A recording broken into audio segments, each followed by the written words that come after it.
ঈশ্বরের ধন্যবাদ হোক। প্রত্যেকটি চার্চে বোধহয় এরকমটাই হয় যে তারা তাদের যে বিশেষ সাপ্তাহিক উপাসনা, সেই প্রত্যেক সাপ্তাহিক উপাসনায় প্রত্যেকজনকে পাওয়া যায় না, একটা বিশেষ কিছু দিনে প্রত্যেকজনকে পাওয়া যায়। জানেন, আপনারা হয়তো আজকে খবর পেয়েছেন কিংবা জানেন, চিরাচরিত প্রথা অনুযায়ী আজকে মাসের প্রথম রবিবার, প্রথম বিশ্রামবার, আজকে প্রভুর ভোজ হবে।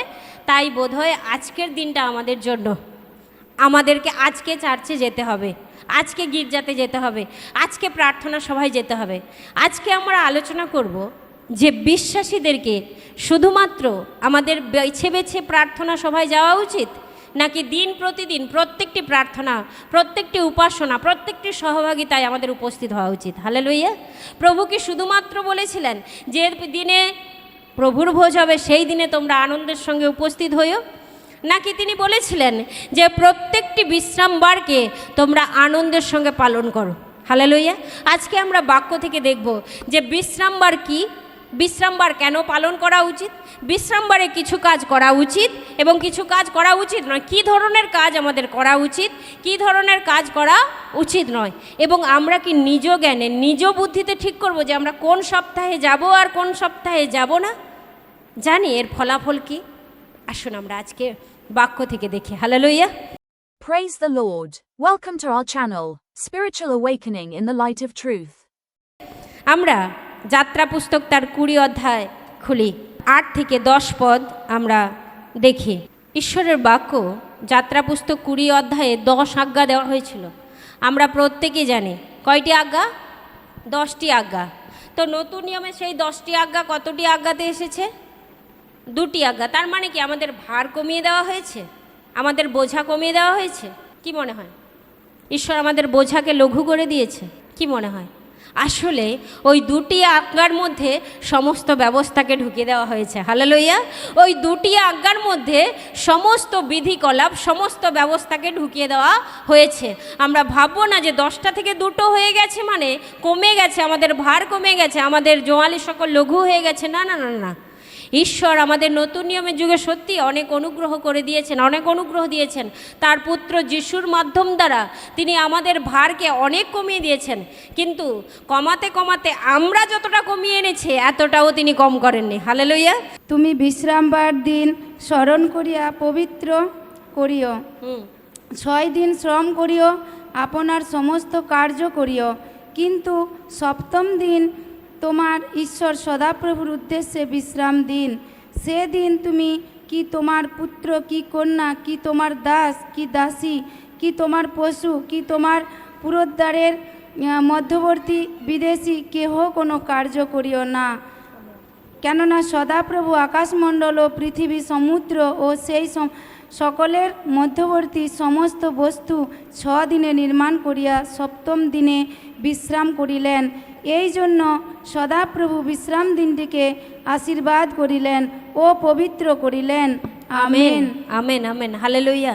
ঈশ্বরের ধন্যবাদ হোক। এই বাক্য আমরা আগে পড়েছি অনেকবার। হালেলুয়া। পড়েছি কি না? না না, আজকের মনে হচ্ছে যে আজকে নতুন, আগে পড়েছি, অনেকবার পড়েছি। তো আজকে আমরা এই বাক্য থেকে বুঝবার চেষ্টা করব এই দিনের গুরুত্ব ঠিক কতখানি। আজকে আমরা বিশ্রামবারে মিলিত হয়েছি কি না? ঈশ্বরের বাক্য বলছে তুমি বিশ্রাম দিন স্মরণ করিয়া কি করো? পবিত্র করো। আমার আপনার মধ্যে কি সেই গুণ আছে, সেই কোনো ভালো কাজ আছে বা ভালো স্বভাব আছে যে আমরা দিনটাকে পবিত্র করতে পারি? হালেলুয়া। কিন্তু বাক্য কি বলছে? সদাপ্রভু ঈশ্বর আগেই তিনি বিশ্রাম দিনকে কি করে দিয়েছেন? পবিত্র করে দিয়েছেন। কিন্তু আমরা কিভাবে বিশ্রাম দিনকে পবিত্র করতে পারি? বাক্য কি বলছে? তুমি বিশ্রাম দিন স্মরণ করিয়া পবিত্র করিও। তুমি মানে আমি। যতজন আমরা আজকে বাক্য শুনছি, যতজন আজকে আমরা বাক্যকে পাঠ করছি, যতজন আমরা বাক্য শুনছিও না, পাঠও করছি না, চোখে দেখছি, ততজনই আজকে ঈশ্বরের বাক্য বলছে তুমি বিশ্রাম দিনকে স্মরণ করিয়া কি করো? পবিত্র করিও। হালেলুয়া। আমরা যদি যাত্রা পুস্তক পুরো 20 অধ্যায়ের পুরোটা পড়ি তো এখানে 10টি আজ্ঞা রয়েছে। আর এটা কত নম্বর আজ্ঞা জানি? এটা 4 নম্বর আজ্ঞা।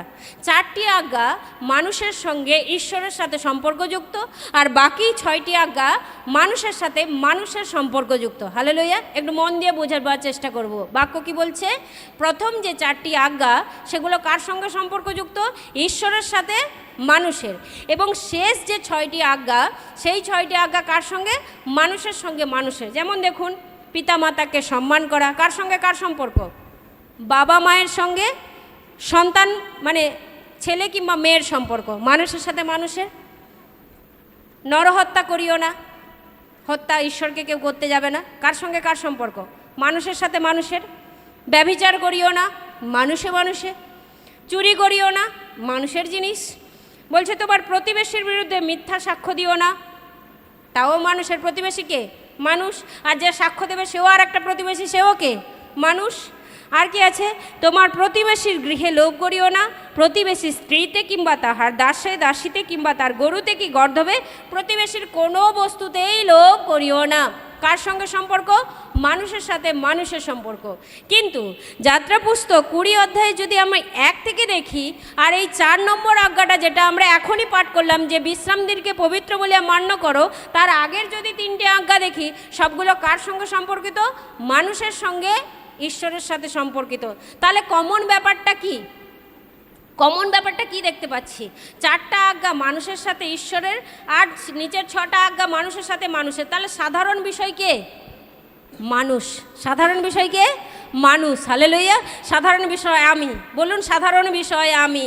যা আমার সঙ্গে ঈশ্বরের, যা আমার সঙ্গে মানুষের কেমন সম্পর্ক হওয়া উচিত, যা যাত্রা পুস্তক আমাদেরকে ক্লিয়ার করে বলে দিয়েছেন। দেখুন ঈশ্বরের বাক্য কি বলছে? তুমি বিশ্রাম দিনকে স্মরণ করিয়া পবিত্র করিও। তাহলে এখানে কি করতে বলেছে? আমাদেরকে মনে করতে বলেছে। তার মানে এটা আমরা পবিত্র করব কেমনভাবে? না, আমরা ঈশ্বরের আজ্ঞাকে মনে করে সেই রকমভাবে যখন পালন করব, তখন সেই দিন পবিত্র হবে। হালেলুয়া। ঈশ্বরের বাক্য কি বলছে? আগের যদি 3টে আজ্ঞা দেখি, সেখানে কি আছে? এটা করো কিংবা এটা করো না। নিচেও দেখতে পাচ্ছি কি? এটা করো কিংবা এটা করো না। কিন্তু 4 নম্বর আজ্ঞার বেলা কি বলেছে? তুমি স্মরণ করিয়া পবিত্র বলিয়া বিশ্রাম দিনকে মান্য করিও। হালেলুয়া। আমরা যদি আদি পুস্তক দেখি, ঈশ্বরের বাক্য কি বলছে? তিনি 6 দিন কার্য করিয়া 7ম দিনে কি করলেন? বিশ্রাম করলেন। আদিতা 2 অধ্যায় 3 পদ কি বলছে? তিনি 6 দিন কার্য করিয়া, মানে 6 দিন কাজ করেছে, অনেক পরিশ্রম হয়ে গেছে, তাই 7 নম্বর দিন বিশ্রাম দিন, মানে রেস্ট করবার দিন। অনেকে মনে করতে পারে বিশ্রাম দিন মানে রেস্ট করবার দিন, মানে শুয়ে বসে ফ্যানের হাওয়ায় আরাম করে কাটানোর দিন, কষা মাংস খাওয়ার দিন, নানান রকম হই হুল্লোড় করার দিন। কিন্তু আজকে আমরা বাক্য থেকে দেখব প্রকৃতপক্ষে সেটা কিসের দিন। চলুন আমরা আদি পুস্তক 1 অধ্যায় 31 পদকেও পাঠ করি। আদি পুস্তক 1 অধ্যায় 31 পদ বলছে, পরে ঈশ্বর আপনার নির্মিত বস্তু সকলের প্রতি দৃষ্টি করিলেন, আর দেখো সে সকলেই অতি উত্তম, আর সন্ধ্যা ও প্রাতঃকাল হইলে 6ষ্ঠ দিবস হইল। এবং 2 পদে লেখা আছে, দেখুন, পরে ঈশ্বর 7ম দিনে আপনার কৃত কার্য হইতে নিবৃত্ত হইলেন, আর সেই 7ম দিনে আপনার কৃত সমস্ত কার্য হইতে বিশ্রাম করিলেন। হালেলুয়া। অনেকের আমাদের মনে হতে পারে এই সমস্ত ধারণা যে ঈশ্বর 6 দিন কার্য করে 7ম দিনে একটু রেস্ট করতে চাইলেন, যেমন আমরা করি। যেমন আমরা কি করি, যে 6 দিন অনেক পরিশ্রম করেছে, আজকে কেউ দেরি করে ঘুম থেকে ডাকবে, বাড়ির জনকে বলে দিই। কিন্তু আদপে কি তার সত্য? কি মনে হয় প্রিয়জন? কি বিশ্রাম দিন মানে কি? শুধু হাততালি বাজিয়ে প্রভুর উদ্দেশ্যে গান করা, চার্চে যাওয়া, ঈশ্বরের বাক্য শোনা, ঈশ্বরের বাক্যকে পালন করা, মুখস্থ করা? কি মনে হয়? দেখুন আমরা 31 পদের দিকে ভালোভাবে দৃষ্টিপাত করার চেষ্টা করি। পরে ঈশ্বর আপনার নির্মিত বস্তু সকলের প্রতি দৃষ্টি করিলেন, আর দেখো সে সকল অতি উত্তম। হালেলুয়া। ঈশ্বরের বাক্য কি বলছে? তিনি যখন 6 দিনে যা কিছু করেছেন তার প্রতি যখন দৃষ্টি করলেন, তিনি কি দেখলেন? অতি উত্তম। হালেলুয়া। আপনি 7ম দিনে বিশ্রামবারে এসে আগের 6 দিনের কার্য দেখুন, দেখুন সেগুলো উত্তম নাকি অধম। হালেলুয়া। আপনিও ঈশ্বরকে বলুন, প্রভু আমি 6 দিন আমার যেমন কেটেছে তোমার পবিত্র নামে, সেই 6টি দিন অনেক উত্তম। হালেলুয়া। আজকে আমি সপ্তাহের শুরুর দিনে তোমার কাছে এসেছি প্রভু, আগামী 6 দিন যা কাটবে তা অনেক উত্তম। হালেলুয়া। আপনি যদি আগামী 6টি দিনকে উত্তম রূপে দেখতে চান, তাহলে অবশ্যই আপনাকে বিশ্রামবারে আসতে হবে। অবশ্যই আপনাকে বিশ্রামবারকে পবিত্র বলে মান্য করতেই হবে, কারণ বাক্য কি বলছে, তিনি 6 দিনের যা কিছু দেখলেন তিনি কি দেখলেন? উত্তম দেখলেন। হালেলুয়া। এবং তিনি বিশ্রাম দিনকে পৃথক করে রাখলেন। কোন দিনটিকে? সপ্তম দিনটিকে। আমরা অনেক প্রচারে শুনেছি, আগে বিশ্রামবার কী দিন ছিল? সপ্তাহের একেবারে শেষ দিন, শনিবার। কিন্তু ঈশ্বরের ধন্যবাদ হোক, এখন আমরা বিশ্রামবার পালন করি কোন দিনে? সপ্তাহের শুরুর দিনে। হালেলুয়া। অর্থাৎ আগে মানুষ দেখতো যে সপ্তাহের 6টা দিন আমি কি কাজ করেছি? উত্তম কার্য করেছি কিনা। কিন্তু আজকে আমরা যখন শুরুর দিনে সপ্তাহের প্রথম দিন বিশ্রাম দিন পালন করব, তখন আমরা কি আশীর্বাদ চেয়ে নেব? প্রভু বাকি 6 দিন যেন উত্তম উত্তম উত্তম কাটে। হালেলুয়া। বাকি 6 দিন যেন নিরাপদে কাটে, বাকি 6 দিন যেন সুস্থতায় কাটে, বাকি 6 দিন যেন ব্যাধিবিহীন, চিন্তাবিহীন, রোগবিহীন, ক্লান্তিবিহীনভাবে কাটে। হালেলুয়া। বুঝতে পারছি বিশ্রাম কথার অর্থ কি? বিশ্রাম মানে এটা নয় যে নিদ্রাজনিত কারণে সামান্য ঘুমিয়ে যাওয়া কিংবা অনেক অলসতার কারণে একটু রেস্ট করে নেওয়া, একটু এলিয়ে নেওয়া। না না না, বিশ্রাম দিন পবিত্র বলে মান্য করা মানে সেই দিনে তার সমস্ত সৃষ্টির কার্যকে, সেই দিনে তার সমস্ত সৃষ্টিকে কি করা? ধন্যবাদ দেওয়া, তাকে ধন্যবাদ দেওয়া। তার সৃষ্টি যদি না থাকতো আমি আপনি কি করতাম? ভাবুন তো, আর্টিফিশিয়াল সমস্ত কিছু ইউজ করে জীবন চালাতে পারতাম? হালেলুয়া। অক্সিজেন যেটা সবচেয়ে বেশি গুরুত্বপূর্ণ, কিন্তু সেটা আমরা বিনা পয়সায় বিনামূল্যে পাচ্ছি বলে তার কোনো গুরুত্ব নেই। গুরুত্ব তখনই বেড়ে যায় যখন সিলিন্ডারে ভরে নল লাগিয়ে নাকে গুনতে হয়, তখনই তার গুরুত্ব অনেকখানি হয়ে যায়, তখনই তার মূল্য অনেকখানি হয়ে যায়। কিন্তু যখন আমরা বিনামূল্যে পাচ্ছি তখন মনে হয় এটার কোনো মূল্য নেই। ঈশ্বরকে ধন্যবাদ দিয়েছেন এর জন্য কোনো দিন? না না না, যখন নল গুঁজতে হবে তখনই ধন্যবাদ দেবো, কারণ সেটা টাকা দিয়ে কিনতে হয়। এটা টাকা দিয়ে যখন কিনতে হয় না, তার জন্য কোনো ধন্যবাদ দেওয়ার প্রয়োজন নেই। এরকম অনেক অকৃতজ্ঞ আমরা এই পৃথিবীতে বাস করি, কিন্তু ঈশ্বরের বাক্য বলছে এই দিন তার প্রতি কৃতজ্ঞতা প্রকাশ করবার দিন। এই দিন বিশ্রাম দিন মানে তার আরাধনা করবার দিন, তার স্তুতি করবার দিন, তার প্রশংসা করবার দিন। এই জন্য যাত্রা পুস্তক 20 অধ্যায় 8 পদ কি বলছে? তোমরা এই কথা স্মরণ করিয়া বিশ্রাম দিনকে কি করো? পবিত্র বলিয়া মান্য করো। হালেলুয়া। আমরা যাত্রা পুস্তক তার 35 অধ্যায়ে চলে যাই। যাত্রা পুস্তক তার 35 অধ্যায়ে যাই এবং 2 পদ পাঠ করি। সেখানে ঈশ্বরের বাক্য ঠিক একই রূপে ঈশ্বরের বাক্য আমাদেরকে কি বলে দেখুন।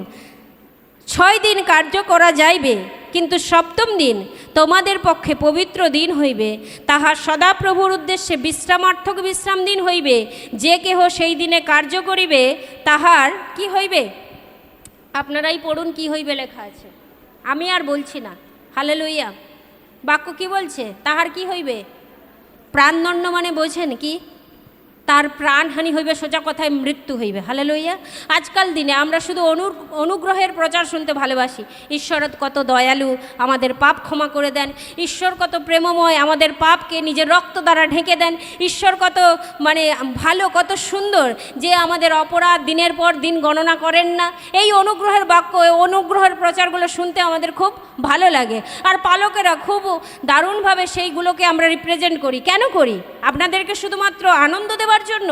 ঈশ্বরের বাক্য কি শুধু আমাদের উপর এই দায়িত্ব দিয়েছেন যে শুধু আনন্দের বাক্য তুমি মণ্ডলীতে প্রচার করো, তাদেরকে ভয়ের বাক্য কিংবা শাসনের বাক্য নয়? আজকে দিন প্রতিদিন যখন আমরা দেখি যে অন্যান্য রবিবারগুলোতে তাদের হাতে গোলা কয়েকটি মানুষ, কেন সেই দিনকে তিনি পবিত্র বলে মান্য করবার কথা বলেননি?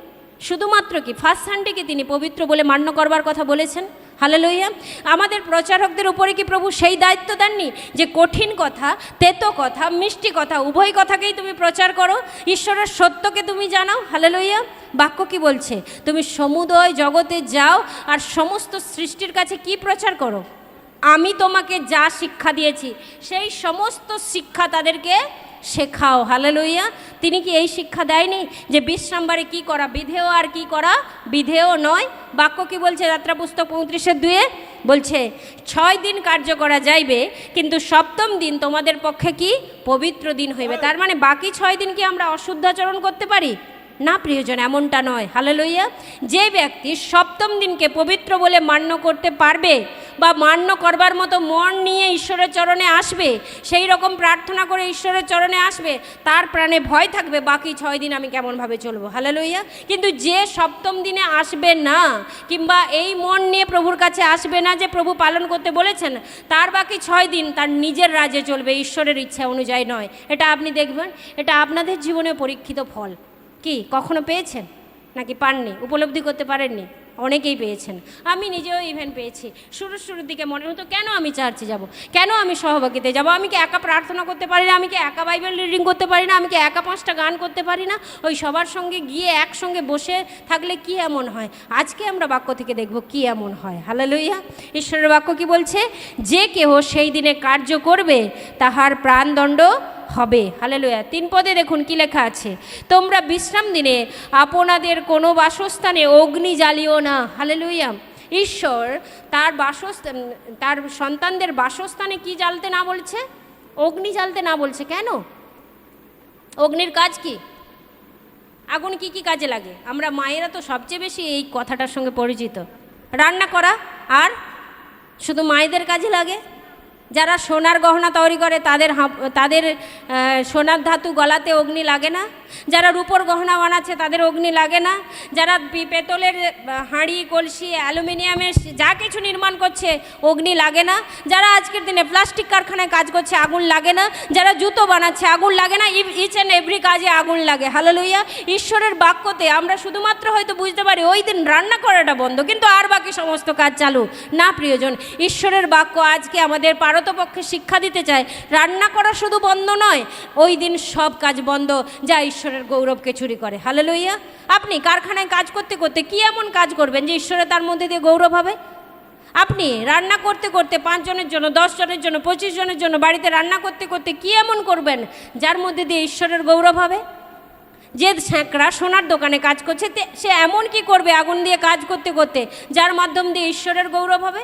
না, আমি তো সর্বক্ষণ একটা কথা আপনারা সর্বদাই বলে থাকেন, অনেকেই বলে থাকেন, যখন ফোন করে বলি সিস্টার অনেক দিন আসছেন না কেন, কিছু কি সমস্যা? না, আমি হৃদয়ে সর্বদা প্রভুকে ডাকি। হালেলুয়া! এটাই হচ্ছে আমাদের জাতীয় রোগ, খ্রিস্ট সমাজের একটা জাতীয় রোগ। যখন বলা হচ্ছে আপনি আসছেন না কেন সহভাগিতায়, আপনাকে যখন বলা হচ্ছে আপনি কেন প্রার্থনায় আসছেন না, না আমি হৃদয়ে সবসময় ডাকি। হয়তো আমি বসতে পারি না, হয়তো আমি বাইবেলটা খুলতে পারি না, কিন্তু আমার হৃদয়ে সর্বদা প্রভু আছে। আর এটাই সবচেয়ে বড় প্রশ্নচিহ্ন যে সত্যি আপনার হৃদয়ে আছে তো প্রভু, নাকি হৃদয়ের থেকে দূরে বহু ক্রোশ দূরে, বহু পথ দূরে যিশু দাঁড়িয়ে আছে? কোনটা? আসলে আপনি মণ্ডলী ছাড়ছেন নাকি আপনি খ্রিস্টকে ছাড়ছেন? আজকে আসুন আমরা বাক্য থেকে দেখি বিশ্রাম দিনে কি কি কাজ করা যাবে এবং বিশ্রাম দিনে কি কি কাজ করব না। না, মনে হয়েছে এগুলো জেনে আমরা কি করব? আমরা তো আমাদের মাইন্ড সেট আপ করে রেখেছি আমরা কোন কোন দিন যাব আর কোন কোন দিন যাব না। প্রিয়জন, ভাবুন তো একটা কথা, যদি আপনার কোনো কঠিন অসুখ হয় আর ডক্টর যদি বলে দেন আপনাকে এই তারিখের মধ্যে ইমিডিয়েট জরুরি, খুব জরুরি অবস্থায় চেক আপে আসতেই হবে, আপনি তখন কি করবেন? অনেকটা পথ বলে আপনি যাবেন না? অনেক টাকা গাড়ি ভাড়া লাগে বলে আপনি যাবেন না? নাকি এমনটাও হয় যে গাড়ি ঠিক করে নিয়ে আমরা চলো যাই, আগে অমুক ডক্টরের আজকে কি রয়েছে, চেক আপ রয়েছে, অবশ্যই যেতে হবে, কি হয় কি না? কিন্তু ঈশ্বরের বাক্যগুলোকে আমরা কেন হালকাভাবে নিই? ঈশ্বরের ভয় কি আমাদের মধ্যে কার্য করে না? নহমীয় পুস্তক তার 10 অধ্যায় 31 পদ খুলে ঈশ্বরের বাক্য সেখানে বলছে তিনি সেই দিনে বেচা কেনা, ব্যবসা এইগুলো কি করেন? একেবারে অপছন্দ করেন। আর দেশীয় লোকেরা বিশ্রামবারে বিক্রয় দ্রব্য কিংবা ভক্ষদ্রব্য বিক্রয় করিতে আনিলে আমরা বিশ্রামবারে কিংবা অন্য পবিত্র দিনে তাহাদের কাছে তাহা ক্রয় করিব না এবং সপ্তম বৎসর ছাড়িয়া দেব, সমস্ত ঋণ আদায় পরিত্যাগ করিব। হালেলুয়া! তারা নিজেরা অনুতপ্ত, তারা বুঝতে পেরেছে যে ঈশ্বর কি চান এবং ঈশ্বর কি চান না। কারণ সেখানে আমরা কি দেখেছি, যাত্রা পুস্তক যখন 20 অধ্যায় 8 থেকে 10 পদ পাঠ করছিলাম, সেখানে 4 ধরনের বিষয় রয়েছে যাতে আমাদের স্টপ দেওয়া উচিত। কি লেখা আছে? বলছে তোমরা তোমাদের পশুপাল, তোমাদের কি, তোমাদের বাড়ির দাস দাসী এবং তোমাদের মধ্যবর্তী কোনো বিদেশি। শুধু তোমরা বিশ্রাম নিলাম না, আমরা বিশ্রামবার পালন করি আর বাকিরা কি করুক? কাজকর্ম করুক, দাস দাসী কাজ করুক। পশুকে বয়ে নিয়ে যাওয়া, পশুকে এক জায়গা থেকে অন্য জায়গায় মাল চাপিয়ে নিয়ে যাওয়া, এগুলো চালু থাকুক। আমাদের বাড়ির ছেলেটা সে আঁকায় ব্যস্ত থাকুক, আমাদের বাড়ির মেয়েটা সে গান নিয়ে ব্যস্ত থাকুক, সে প্রাইভেট টিউশন নিয়ে ব্যস্ত থাকুক, কিন্তু আমি যাই বিশ্রাম দিন পালন করতে। কিন্তু ঈশ্বর বাক্য কি বলছে সেখানে? তুমি তোমার মধ্যবর্তী কোনো বিদেশি, পশুপাল কিংবা তোমার দাস দাসী সকলেই কি করবে? কর্ম হইতে বিশ্রাম নেবে। হালেলুয়া! মানে এর কথার উদ্দেশ্য হলো এটাই যে তোমরা সবাই মিলে কি করবে? বিশ্রাম দিনকে পবিত্র বলে মান্য করবে। শুধু তুমি নও, শুধু তুমি একা নও, বরং তোমরা সবাই মিলে। এখানে দেখুন নহমিয়া পুস্তক তার 10 অধ্যায়ে তারা কি করছে দেখুন, 29 পদে লেখা আছে, আপনাদের ভাতৃগণের আপনাদের প্রধান লোকেদের পক্ষে আসক্ত থাকিল এবং শপথপূর্বক এই দিব্য করিল, আমরা ঈশ্বরের দাস মসি দ্বারা দত্ত ঈশ্বরের ব্যবস্থা পথে চলিব, আমাদের প্রভু সদাপ্রভুর আজ্ঞা শাসন ও বিধি সকল কি করব, যত্নপূর্বক পালন করব। আর জানি এই যত্নপূর্বক পালন করার মাধ্যম দিয়ে ঈশ্বর কত খুশি হন, ঈশ্বর কত আনন্দিত হন যখন দেখেন যে তার সন্তানেরা ঈশ্বরের বাক্যকে যত্নপূর্বক পালন করবার জন্য কি আছেন, প্রস্তুত আছেন। দেখুন তারা কি সিদ্ধান্ত নিয়েছে, দেশীয় লোকেরা বিশ্রামবারে বিক্রিয় দ্রব্য কিংবা ভক্ষ বিশ্রামবারে যদি বিক্রয় করিতে আসে, তাহলে আমরা বিশ্রামবারে তাদের কাছ থেকে কোনো কিছু কি করব না, কিনবো না। হালেলুয়া। তার মানে বিক্রি করা যেমন বিধেয় নয়, তেমন কেনাটাও বিধেয় নয়। হালেলুয়া। অনেকে আমরা মনে করতে পারি ও কিনতে এসেছিল তাই আমি, ও বিক্রি করতে এসেছিল তাই আমি কি করেছি, কিনেছি। মানে এটা বলে আমরা সাধারণত কি করি, আমার নিজের দোষটাকে কি করি, মনে হয় একটা পর্দার আড়ালে ঢেকে ফেললাম। আসলে আমিও যে কিনলাম, আমিও যে তাকে ঈশ্বরের বাক্য দ্বারা চেতনা দিলাম না, আমিও একই পরিমাণে দোষী। হালেলুয়া। আপনি কি ভাবছেন যে অন্য ভাই অন্য বোন বিপথে চলে যাচ্ছে আর আমি ঈশ্বরের পথে আছি, আর তাকে দেখে আমি চোখ ফিরিয়ে নিচ্ছি, ঈশ্বরেতে খুশি হন? জিহিজকেল 3 অধ্যায় 16 পদ বলছে ও তো ওর পাপের জন্য মরবে, কিন্তু তুমি যে তাকে দেখার পরেও সংশোধন করলেন না, বলছে তুমিও একই পাপে একই অন্যায়ে তুমিও মরবে। হালেলুয়া। তাই যদি অন্তত নিজে বাঁচতে চাই, হ্যাঁ উদ্দেশ্য নয় ওই বোনকে ভাইকে বাঁচানো, না উদ্দেশ্য হতেও পারে, অনেক কিছু কারণ থাকতেও পারে, উদ্দেশ্য কেন নয় সেটা মানে সবচেয়ে দুঃখের বিষয়, কারণ প্রত্যেক বিশ্বাসের উদ্দেশ্য থাকা উচিত আমি আর একজন ভাইকে কি করব, ধরে তুলব। হালেলুয়া। আমি আর এক ভাইয়ের প্রাণকে রক্ষা করব, আমি আর এক ভাইয়ের প্রাণের জন্য প্রভুর কাছে কান্না করব, আমি আর এক ভাইয়ের বা বোনের প্রাণের জন্য প্রভুর কাছে বিনতি করব।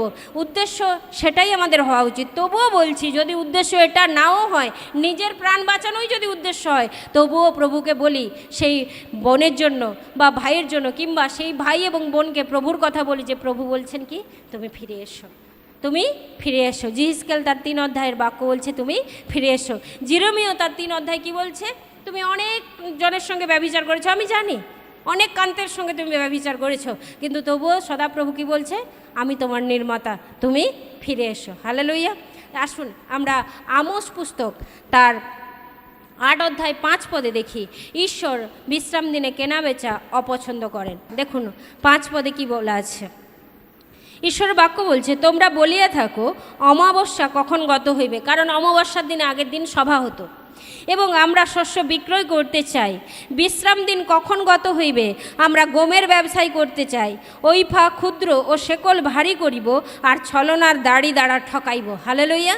বিশ্বাসীদের জীবনে কি এরকম চিন্তা ভাবনা হওয়া উচিত? কি বলছে, বিশ্রামবার কখন গত হবে, আমরা গমের ব্যবসা করতে যাব। অমাবস্যার সভা কখন শেষ হবে, আমরা জিনিসপত্র বিক্রি করতে যাব। আমরা কি করব, আমাদের দাঁড়িকে কি করব, ঠকানোর জন্য এমনভাবে প্রস্তুত করব যাতে আমরা লাভবান হই আর যারা কেনে তারা কি হয়, ঠকে যায়। হালেলুয়া। আমাদের অনেকের মনে চিন্তা ভাবনা থাকে, অনেকে উসখুস করেন, আমি এখান থেকে স্পষ্ট তাদের মুখ চোখ দেখে বুঝতে পারি কখন প্রার্থনা সভা শেষ হবে, কখন প্রেয়ার মিটিং শেষ হবে, কখন বাক্য শেষ হবে, আমি বাড়ি যাব। হালেলুয়া। এই চিন্তা ভাবনা কি আজকে আমাদের বাক্যের থেকে কি বলছে থাকা উচিত? বলছে প্রভু সদাপ্রভু এগুলোকে কি করেন, ঘৃণা করেন, নিতান্ত অপছন্দ করেন। হালেলুয়া। দেখুন আমরা অনেকে কৃষিকাজে ব্যস্ত, কারণ আমরা গ্রামের মানুষ। বাক্য কি বলছে দেখি, কৃষিকার্যের সময় আমাদের বিশ্রামবার পালন করা উচিত, নাকি বৃষ্টি হচ্ছে ফসল কাটা হচ্ছে সে সময় বিশ্রাম দিন একদিন না গেলেও হবে? আমরা যাত্রা পুস্তক তার 34 অধ্যায় 21 পদ খুলি, বাক্য এইরূপ বলছে, তুমি 6 দিন পরিশ্রম করিবে, কিন্তু 7ম দিনে বিশ্রাম করিবে, চাষের ও ফসল কাটিবার সময়ও বিশ্রাম করিবে। হালেলুয়া। চাষের মানে বীজ বপন করবার সময় এবং ফসল কাটিবার সময় উভয় দিনে তুমি বিশ্রাম করিবে। মোদ্দা কথা হলো প্রভু বিশ্রাম দিন পালনের জন্য তিনি আমাদের কি চান, যাই হয়ে যাক না কেন তিনি কি চান, আমরা যেন তার চরণে আসি। অনেক ভাই বা বোনকে ফোন করলে এটা বলতে শুনি, আমি অসুস্থতায় যেতে পারছি না। আরে ভাই, আপনি অসুস্থ বলেই তো আপনাকে আরও বেশি করে প্রভুর কাছে আসা প্রয়োজন, নাকি কি প্রয়োজন? নাকি আমি অসুস্থ বলে এমন একটা জায়গায় যাব না যেখানে প্রভু থাকেন, যেখানে ভাই বোনেরা থাকেন, যেখানে আমার জন্য প্রার্থনা করা হয়, যেখানে ভাই বোনেরা আমার জন্য চোখের জল ফেলে, আর আমি বাড়িতে বসে বসে বলছি আমি অসুস্থ তাই আমি বিশ্রাম দিন যেতে পাচ্ছি না। এটা কতটা দুঃখের, কতটা লজ্জার। কি কি কাজ করব বিশ্রাম দিনে, কি কি কাজ করব? মার্ক তার 3 অধ্যায় 4 পদ। পরে তাহাদিগকে কহিলেন, বিশ্রামবারে কি করা বিধেয়? ভালো করা না মন্দ করা? প্রাণ রক্ষা করা নাকি বধ করা? কারণ এই বিশ্রাম দিনে সমাজগৃহে একটি শুষ্ক হাতের মানুষ এসেছিল, আর প্রভু যিশু কী করেছিলেন? সেই জায়গাতে প্রেজেন্ট ছিলেন, এবং সকলে প্রভু যিশুর প্রতি চোখ রেখেছে যে প্রভু যিশু ওই লোকটাকে ওই দিনে সুস্থ করে কি করে না। যদি লোকটাকে সুস্থ করে তাহলে তার উপর কি চাপানো যাবে? একটা দোষ চাপানো যাবে। কি দোষ? যে বিশ্রাম দিনকে পবিত্র বলে মান্য করেনি, মানে বিশ্রাম দিনে কি করেছে? কাজ করেছে।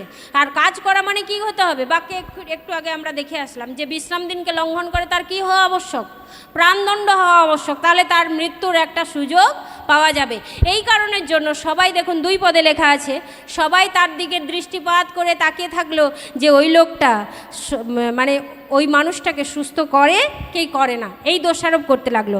আর প্রভু তিনি কি বললেন? সেই শুষ্কহস্ত লোকটিকে মাঝখানে এসে দাঁড়াতে বললেন, তাকে বললেন তুমি মাঝখানে এসে দাঁড়াও। এবং তিনি দাঁড়ানোর পরে তিনি কি বললেন? বিশ্রামবারে কি করা বিধেয়? ভালো কাজ করা নাকি মন্দ কাজ করা? প্রাণ রক্ষা করা নাকি প্রাণ বধ করা? কারণ আসলে তিনি কোন প্রাণের কথা বলেছিলেন?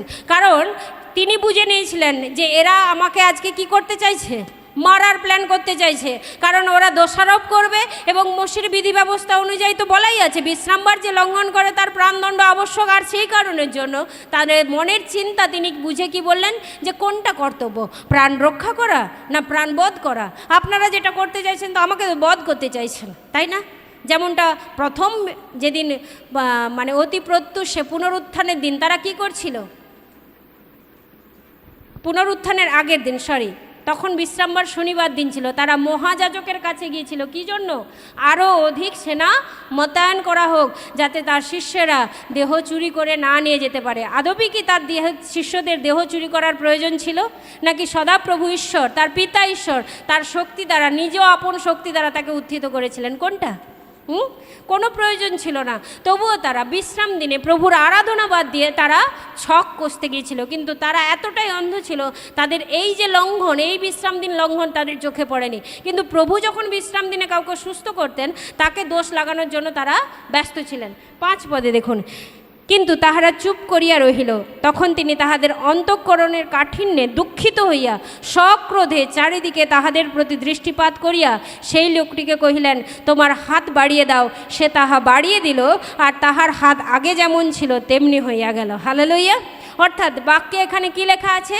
তিনি তাদের অন্তঃকরণের ভাব বুঝলেন, তারপর তাদের কাঠিন্যতা প্রযুক্ত দুঃখ পেলেন, দুঃখের সঙ্গে তিনি কি হলেন? রাগান্বিত হলেন। বাক্যে লেখা আছে দেখুন, তাহারা সক্রোধে, তাহাদের কাছে তাহাদের আচরণ পর্যন্ত মনোকাঠিন্যে দুঃখিত হইয়া সক্রোধে চারিদিকে তাহাদের প্রতি দৃষ্টিপাত করিয়া সেই লোকটিকে তিনি কি করলেন? সুস্থ করলেন। তাহলে বুঝতে পারছি বিশ্রাম দিনে কি কাজ করা ভালো? মানুষজনকে সুস্থ করা, সুসমাচার প্রচার করা, কিংবা কোনো ব্যক্তি, আপনার কোনো প্রিয়জন, আপনার কোনো মণ্ডলীর ভাই বা বোন সে হসপিটালাইজড আছে, তাকে দেখতে যান, কিংবা ঐশ্বরিকভাবে আপনি আপনার পরিবারের সঙ্গে সময় কাটান, এটাও ঈশ্বর চান। হালেলুইয়া। পশুদেরকে ভালোবাসুন। কারণ কি হয়েছিল? তিনি কি প্রশ্ন করেছিলেন? যদি বিশ্রাম দিনে একটা পশু যদি গর্তে পড়ে যায়, আপনি তাকে তুলবেন কি তুলবেন না? কি মনে হয়? তোলা উচিত কি উচিত নয়? হ্যাঁ, তোলা উচিত তো। ঈশ্বরের বাক্য বলছে এ কাজ করা কি বিধেয় নয়? ভালো কাজ করা কি বিধেয় নয়? নাকি মন্দ কাজ করা বিধেয়? তার মানে বিশ্রাম দিনের গুরুত্ব কতখানি। আর ঈশ্বরের বাক্য কি বলছে? মনুষ্যপুত্রই কি বিশ্রামবারের কর্তা। অর্থাৎ আমরা যা কিছু করি যেন ঈশ্বর কেন্দ্রিক করি, আর সেটাই হলো বিশ্রামবারের আসল উদ্দেশ্য। এবার আমরা আসি যে সহভাগিতায় আমরা কেন যাব। লুক তার 4 অধ্যায় 16 পদ আমরা কেউ পাঠ করি। আর তিনি যেখানে পালিত হইয়াছিলেন সেই নাসরতে উপস্থিত হইলেন, এবং আপন রীতি অনুসারে বিশ্রামবারে সমাজগৃহে প্রবেশ করিলেন ও পাঠ করিতে দাঁড়াইলেন। Amen, amen. হালেলুইয়া। একটু আগে কি শুনলাম? মনুষ্যপুত্র কি বিশ্রামবারের কে? কর্তা বা বিশ্রামবারের প্রভু, মনুষ্যপুত্র বিশ্রামবারের প্রভু। বাক্য বলছে লুক তার 4:16 তিনি প্রতি সমাজগৃহে তিনি উপস্থিত হতেন। লেখা আছে তো, নাকি বানিয়ে বানিয়ে বলা হচ্ছে? প্রভু যিশু স্বয়ং বলছে যেখানে তিনি বড় হয়ে উঠেছিলেন সেই নাসরতে প্রতি বিশ্রামবারে তিনি সমাজগৃহে অর্থাৎ সহভাগিতায় উপস্থিত হতেন। আমরা কখনো কখনো যিশুকেও ছাড়িয়ে যাই। হালেলুয়া। আমরা কি মনে করি না যে এখানে প্রভু যিশু স্বয়ং প্রত্যেকটি বিশ্রামবার পালন করতেন, আমরা সেখানে কেন বেছে বেছে একটা বিশ্রামবারকে পালন করব, কিংবা বেছে বেছে দুটো বিশ্রামবারকে পালন করব? দেখুন, করোনার সময়, কোভিডের সময় আমরা কেউ কিন্তু দেহে মিলিত হতে পারিনি, আমরা কনফারেন্স লাইনে মিলিত হতাম। তাহলে একরকমভাবে দেখতে গেলে তো আমরা পাপ করছি মনে হতে পারে, কিন্তু ঈশ্বর আপনার পরিস্থিতি দেখেন। হালেলুয়া। আপনি সত্যই চার্চে আসার উপযোগী পরিস্থিতির মধ্যে আছেন কি আর নেই, সেটা ঈশ্বর সবচেয়ে বেশি ভালো দেখছেন, ঊর্ধ্ব থেকে দৃষ্টি আপনার উপরে রেখেছেন। দাউদ কি বলছে গীত সংগীত 122 আমি আনন্দিত হইলাম যখন লোকেরা বলল চলো আমরা সদাপ্রভুর গৃহে যাই। হালেলুয়া। আপনি কি আনন্দিত হন? আপনার পালক, আপনার পালিকা, আপনার মণ্ডলীর ভাই বোনেরা আপনাকে যখন ফোন করে বলে, আপনি কি একটিবারের জন্য আনন্দিত হন? আপনি বরং দুঃখ পান, আপনি বরং বিরক্ত হয়ে যান যে ও ফোন করেছে মানে আমি কেন যাইনি এটা জানার জন্য, আমি কেন মর্নিং প্রেয়ার অ্যাটেন্ড করিনি তা জানার জন্য। না, আমি ফোন তুলবো না, না দরকার নেই, থাক। যেমনটা আমার ক্ষেত্রেও বহুবার হয়। আজকে আমি অনেককে ফোন করেছি, তাদের মধ্যে খুব কমজনকে আমি পেয়েছি, কিন্তু তারাই আবার রীতিমতো করে বলে যে আমার জন্য প্রার্থনা করুন, আমার এই অসুবিধা সেই অসুবিধা। হ্যাঁ, অবশ্যই প্রার্থনা করি। আমি জানি ঈশ্বর তাদেরকে একদিন ফেরাবেন। হালেলুয়া। ঈশ্বরের বাক্য কি বলছে? প্রভু যিশু স্বয়ং তিনি কি করতেন? বিশ্রাম দিন পালন করতেন। তাহলে আমরা কি কখনো কখনো পাপী হয়েও, যিনি পবিত্র, যার মধ্যে পাপের লেশটুকুও নেই, তিনি পবিত্র বলিয়া তিনি নিজেকে কি করতেন? নিজেকে নয়, তিনি বিশ্রাম দিনকে পবিত্র বলিয়া মান্য করতেন। আর আমরা পাপে পরিপূর্ণ, কিন্তু তবুও আমরা প্রত্যেকটি বিশ্রামবারকে পবিত্র বলে মান্য করতে পারি না। আমাদের কষ্ট লাগে, আমাদের অসুবিধা হয়। কিন্তু আজকে বিশ্বাসী হিসেবে আপনি জেনে রাখুন, আপনাকে প্রত্যেকটি বিশ্রামবার পালন করা জরুরি। হালেলুয়া। দিন যত ঘনিয়ে আসছে আরও বেশি করে জরুরি, সময় যত সন্নিকট আরও বেশি করে জরুরি। কেন জরুরি? আমরা ইব্রিয় তার 10 যাই। ইব্রিয় তার 10:25 থেকে দেখি যে কেন জরুরি।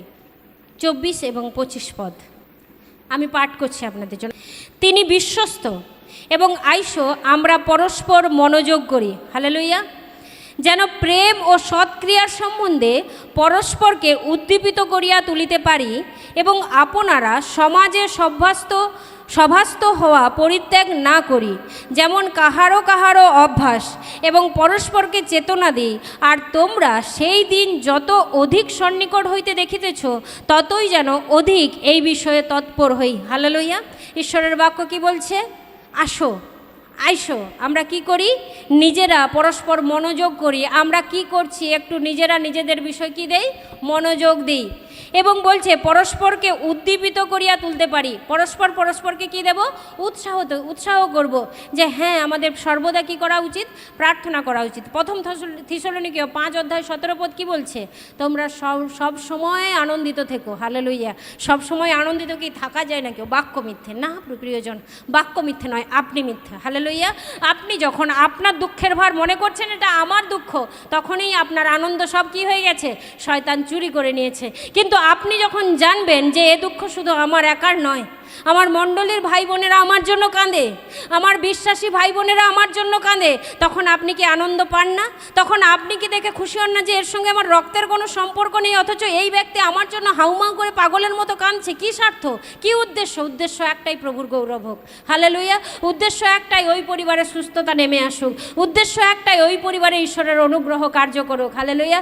অনেকের চোখ থেকে জল গড়িয়ে পড়ছে। এটা আনন্দের জল, এটা আনন্দের জল। স্মরণ হচ্ছে যে অনুতাপের জল। হ্যাঁ, সত্যি আমরা কত ভুল করি।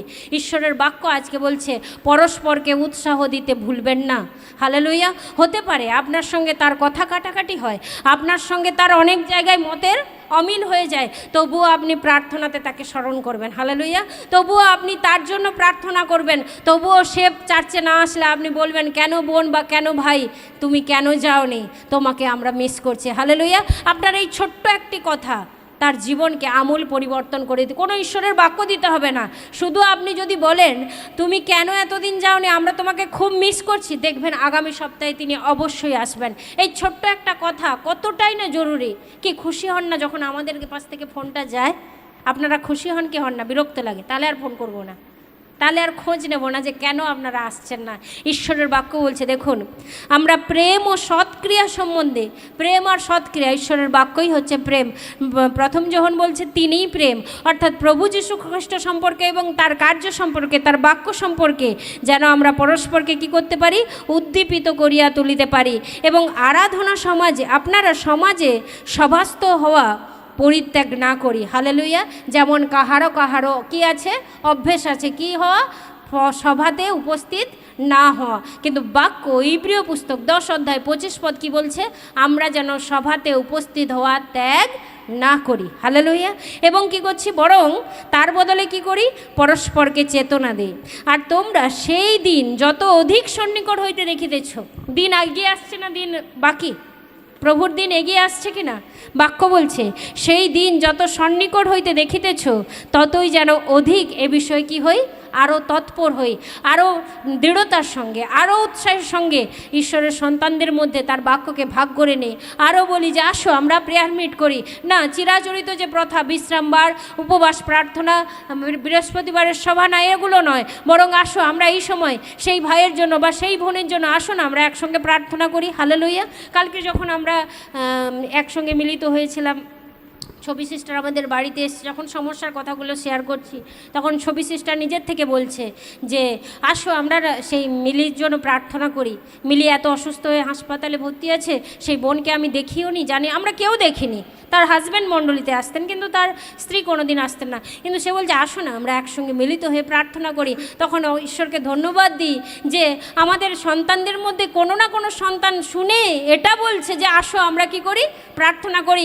কারণ সে সন্তান ভালোভাবে জানে আমি যখন অন্যের জন্য প্রার্থনা করছি, অন্যের চোখের জলের জন্য আমি চোখের জল ফেলছি, প্রভু আমার চোখের জলটা আস্তে আস্তে করে ইরেজ করে দিচ্ছেন, মুছে দিচ্ছেন। হালেলুয়া। ঈশ্বরের ধন্যবাদ হোক। আমরা যেন সভা পরিত্যাগ না করি। কেন জানি?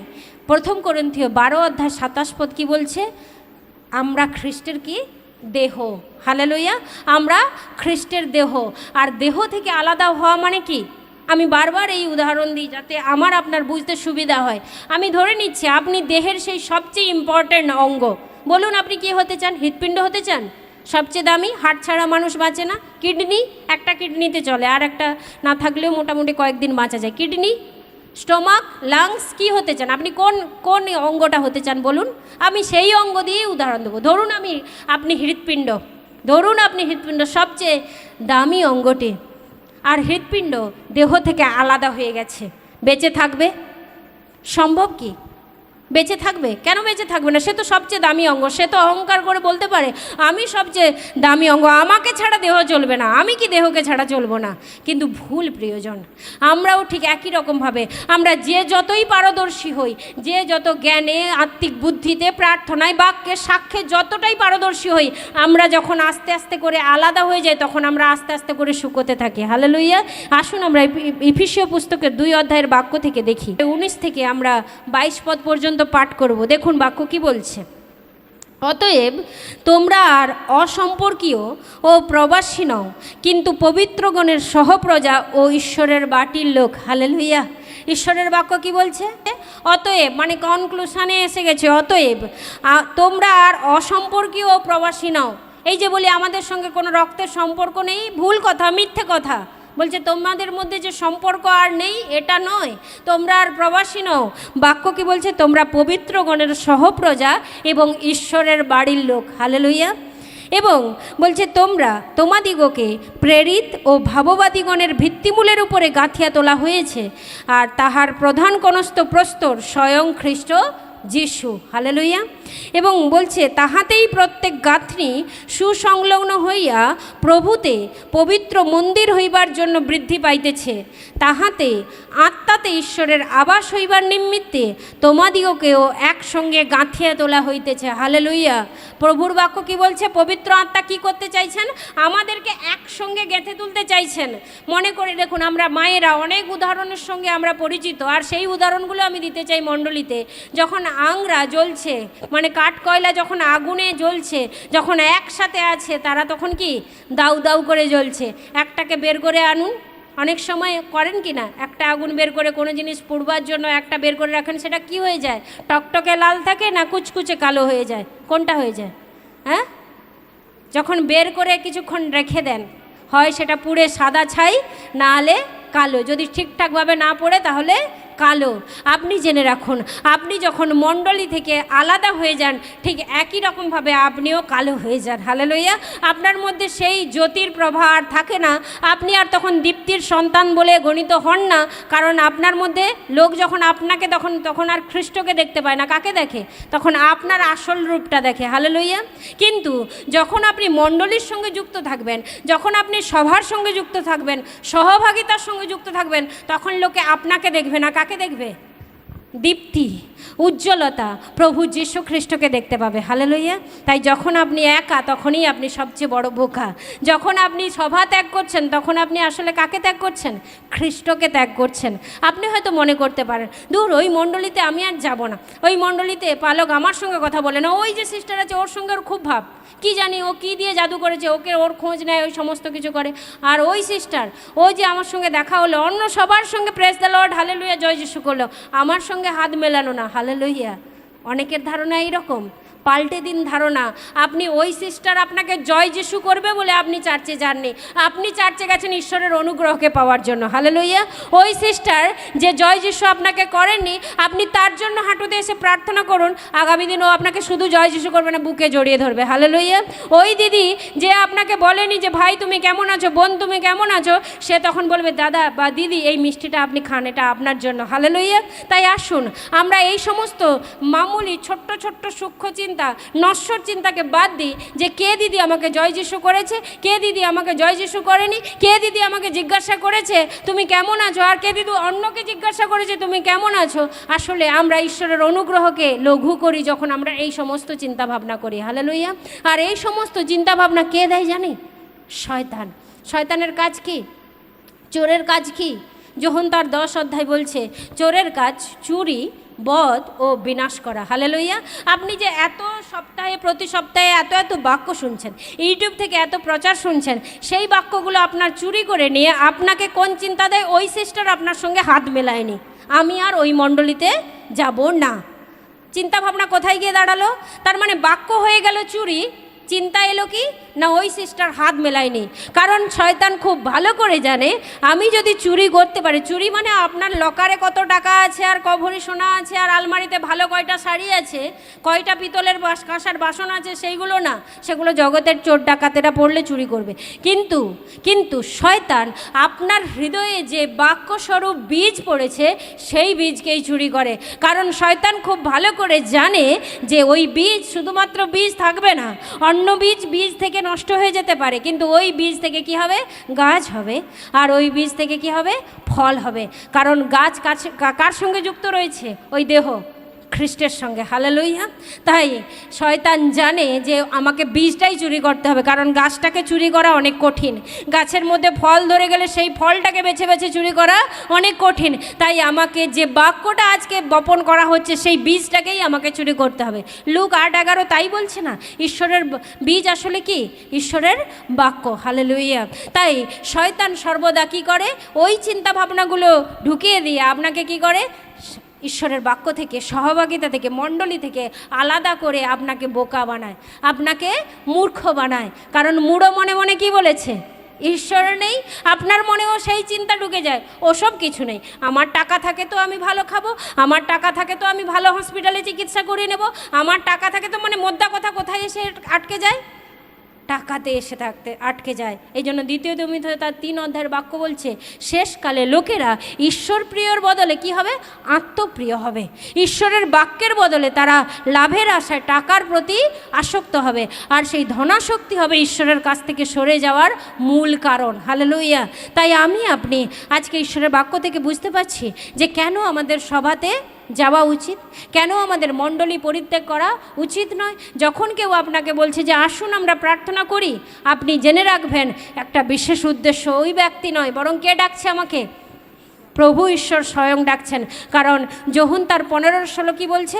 তোমরা যে আমাকে মনোনীত করেছো এমনটা কিন্তু নয়, কিন্তু আমি তোমাদেরকে মনোনীত করেছি। ব্যাস এইটুকু পড়ে থেমে যায়, কিন্তু পরে খুব গুরুত্বপূর্ণ সাজানো কথা একটা লেখা আছে। কি, কেন তিনি মনোনীত করেছেন? বলছে আমি তোমাকে মনোনীত করেছি যেন তোমাতে ফল থাকে। হালেলুয়া। তোমাতে শুধু বীজ নয়, তোমাতে কি থাকে? সেই বীজ থেকে গাছ হয়ে ফল থাকে। কারণ তিনি বলছেন আমি প্রকৃত দ্রাক্ষালতা, আর দ্রাক্ষালতার সঙ্গে যে না জুড়ে সে কখনো ফলবান ফলবতী হতে পারে না। আর দ্রাক্ষালতার সঙ্গে জুড়া মানে মণ্ডলীর মস্তক কে? প্রভু যীশু খ্রিস্ট।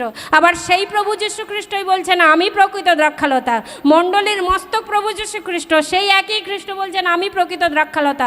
তার মানে বুঝতে পারছেন যে মণ্ডলী এবং দ্রাক্ষালতা এবং মণ্ডলীর সঙ্গে জুড়ে থাকা এবং দ্রাক্ষালতার সঙ্গে জুড়ে থাকার কতটা গুরুত্বপূর্ণ। হালেলুয়া। বাক্য বুঝতে পারছেন নাকি পাচ্ছেন না? হালেলুয়া।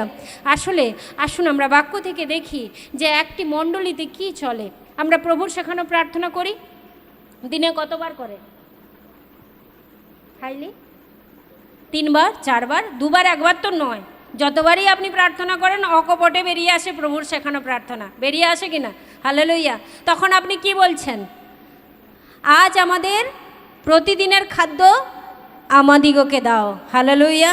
কতজন আজকে 1 মাস পরে এসছেন? একটু হাত তুলুন তো, লজ্জা দ্বিধা সরিয়ে ঈশ্বরের কাছে প্রার্থনা করছেন আজ আমাদের প্রতিদিনের খাদ্য আজ আমাদিগকে দাও, অথচ প্রভুর কাছে সেই বাক্য পাওয়ার জন্য আপনি আসছেন 1 মাস পরে। প্রভু ধিক্কার জানাবেন নাকি বলবেন উত্তম উত্তম অতি উত্তম, আরও উত্তম? কি বলবেন? আপনারাই তার উত্তর পেয়ে যাবেন বাক্য থেকে। হালেলুয়া। বাক্য বলছে যে ব্যক্তি কি করে? ধন্য সেই ব্যক্তি যে দুষ্টদের মন্ত্রণায় চলে না, পাপীদের পথে দাঁড়ায় না, নিন্দকদের সভায় বসে না, কিন্তু সেই ব্যক্তি কি করে? দিবারাত্র সদাপ্রভুর ব্যবস্থায় ধ্যান করে। সে কেমন হবে? সে জলস্রোতের তীরে রোপিত এমন বৃক্ষ যা যথাসময়ে ফল দেয়, যার পত্র কখনো ম্লান হয় না, আর সে যা কিছু করে তাহাতেই কৃতকার্য হয়। এত সুন্দর বাক্য। বাক্য কি লেখা আছে? সে যা কিছুই করে তাহাতেই কৃতকার্য হয়। আপনি দেখছেন একটা বিশ্বাসী ভাই বা বোনকে, সে প্রার্থনা করলে তোরাদ্দম কেউ সুস্থ হয়ে যাচ্ছে, সে প্রার্থনা করলে তোরাদ্দম কোনো সমস্যা ভালো হয়ে যাচ্ছে, আর আপনি আফসোস করছেন আমি করছি কেন হচ্ছে না? তার কারণ আপনি দিবারাত্র প্রভুর বাক্য ধ্যান করেন না। হালেলুয়া। আপনি দিবারাত্র তার বাক্য নিয়ে বসেন না। আপনি কখন বসেন? আপনি মনে মনে বলছেন, প্রত্যেক দিন বলছেন আজ আমাদের প্রয়োজনীয় খাদ্য আমাদিগকে দাও, কিন্তু কাজে কর্মে আপনি সেটাই করছেন যেটা আপনি সেট আপ করে রেখেছেন নিজের মনে। আমি কোন রবিবার, কোন বিশ্রামবারে আমি যাব, আর কোন বিশ্রামবারে আমি যাব না। হালেলুয়া। ঈশ্বরের বাক্য বলছে সে কি করে? যথাসময়ে ফল দেয় এবং তার পত্র কখনো ম্লান হয় না।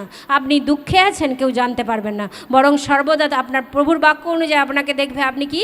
সর্বদা আনন্দিত, সর্বদা সুখী। জানি প্রথম শতাব্দীর মণ্ডলীরা প্রেরিত 2 অধ্যায় 46 পদ বলছে তারা প্রত্যেক দিন কিসে মিলিত হতো?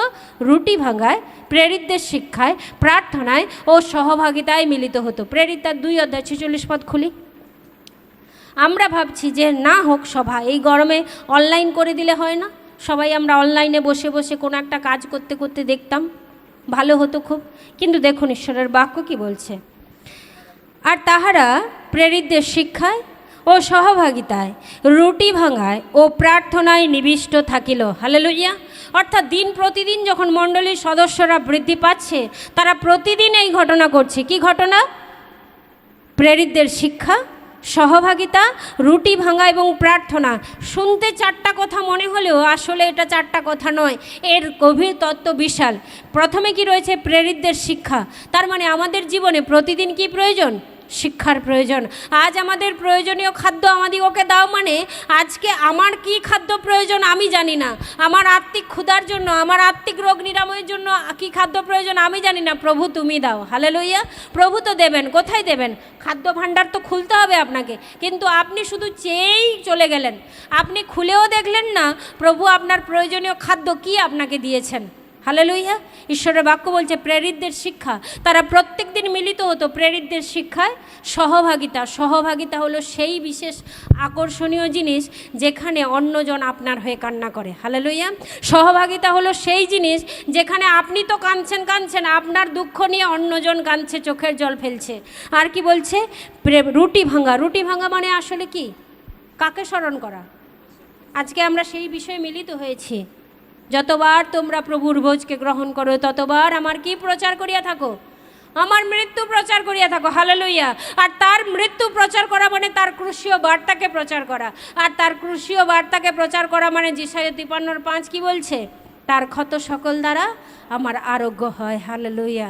ঈশ্বরের বাক্য বলছে প্রার্থনায় নিবদ্ধ থাকা, বিনতিতে নিবদ্ধ থাকা। প্রার্থনা মানে শুধু একার জন্য নয়। প্রার্থনা কিসের জন্য? মণ্ডলীর জন্য। প্রার্থনা অন্য ভাই বোনদের জন্য। প্রার্থনা কি শুধুমাত্র বিশ্বাসীদের জন্য? না, অবিশ্বাসীদেরও জন্য, তাদের মন যেন পরিবর্তন হয়। প্রার্থনা কাদের জন্য? জগতের শাসনকর্তাদের জন্য। রাজা নেই, রাজা না থাকলে কী হবে? মন্ত্রী তো আছে, মন্ত্রীদের জন্য, সমাজের সমস্ত স্তরের মানুষদের জন্য যেন আমরা কি করতে পারি? প্রার্থনা করতে পারি। তাই আসুন, আমরা যদি অন্তত একটু শিক্ষা পেতে থাকি, তাহলে অন্তত এই ভুল আমরা করব না যে বেছে বেছে আমরা মণ্ডলীতে যাব। আসলে যখন আমরা মণ্ডলীকে ত্যাগ করি, আমরা হয়তো মনে করছি ওই তোটা নালা আমরা যাচ্ছি না, কিন্তু প্রকারান্তরে আমরা কাকে ত্যাগ করেছি? খ্রিস্টকে ত্যাগ করেছি। তাই প্রিয় ভাই বোন, আপনি চিন্তা করে দেখুন, আপনি মণ্ডলী ত্যাগ করছেন দিনে দিনে নাকি প্রভুকে ত্যাগ করছেন? হালেলুইয়া। মণ্ডলী ত্যাগ করলেও তবু কি আছে? ক্ষমা আছে কি? কারণ মণ্ডলীর মস্তক কে? হ্যাঁ, প্রভু যীশু খ্রিস্ট।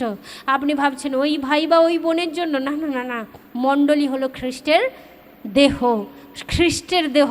খ্রিস্টের দিকে দৃষ্টি রাখুন, কোনো ব্যক্তির দিকে নয়। হালেলুইয়া। ঈশ্বর তার আপন বাক্যে আমাদের প্রত্যেককে প্রচুর প্রচুর প্রচুর আশীর্বাদ করুক। জয় যিশু। প্রভুর বাক্য আমাদেরকে শিক্ষা দেয়, যখন আমরা প্রভুর কাছে আসব তখন কেউ যেন আমরা খালি হাতে না আসি। এবং পুরাতন নিয়মে মালাখী পুস্তক বলে যে আমরা নাকি ঠক এবং জোচ্চোর কিসের বিষয়ে? দান এবং দশমাংশের বিষয়ে।